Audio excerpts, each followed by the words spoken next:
Hey, how's it going, everyone? My name is Briggs, and this is my dad, Brett, here, and we're from Miles Pellet Stoves, bringing you guys another video, another pellet stove related video, and it's all about these hopper safety switch and all the different styles, what they do, and well, the importance of them in your stove. So, Dad, why don't you take it away? You'll find these safety switches in all different variations in all different stoves.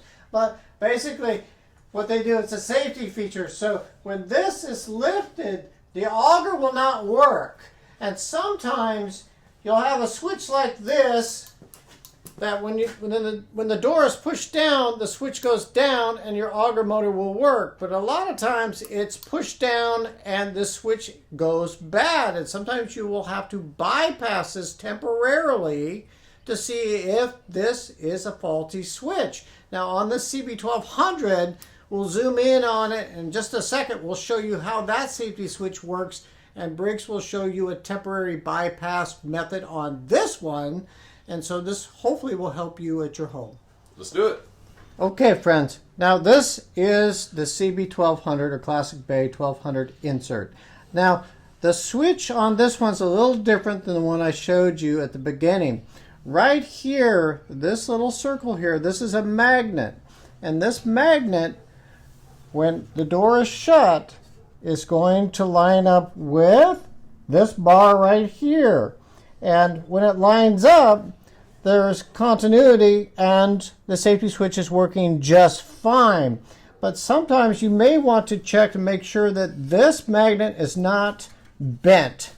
If it is bent, straighten it up and make sure that it's making contact. If it's not making contact, Briggs is going to show you how to temporarily bypass this switch to see if it's faulty or not. But again, as always, unplug your stove prior to doing any maintenance.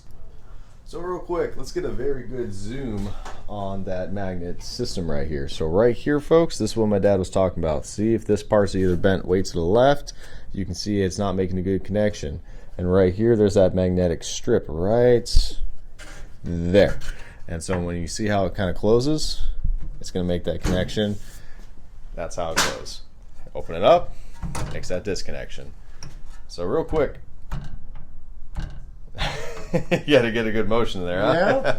All right, well, enough of that. So we're going to follow over here. This is the wire that goes to the sensor and is coming right over here to your main control harness. This is the disconnect part right here. So if you had to change it out, you can disconnect right here. But if you want to do the bypass, we're going to follow this wire, as you see, this white cover, and it's going to do a split, and it's going to be more likely near your vacuum system. So this is the method for this stove, but for many stoves, they'll have something similar to this, and so this could be handy for other different models too, but definitely you'll want to check what you got. So basically, if you want to do this bypass, take these two leads, you're going to disconnect it from the vacuum switch, and then you're going to disconnect the other lead from the main wire harness. This is now set to the side, and right here for the main harness, you're going to connect it to the vacuum switch. Temporarily, that is. So right then and there, the hopper safety switch is now bypassed. You can then run your stove and see if it'll actually run normal and the auger will go. And if the auger does start working, then you can do just simple deduction saying, hey, there's something wrong with my hopper safety switch. Maybe I have to do an adjustment, or you might just have to buy a new one. And so whatever adjustment you do, or if you have to replace it, after you're done, just remember, folks, just to simply come back over here, disconnect that same wire from the vacuum switch, and we're going to complete the loop to include the sensor. So connect one side there, and then connect the other side right here, and then you're all done. That's well done, son. And remember, folks, this is a safety feature. So a bypass is just for testing only. If you do have a bad hopper safety switch, order another one from your distributor or your local stove store and put your stove back together so it's safe for you and your family.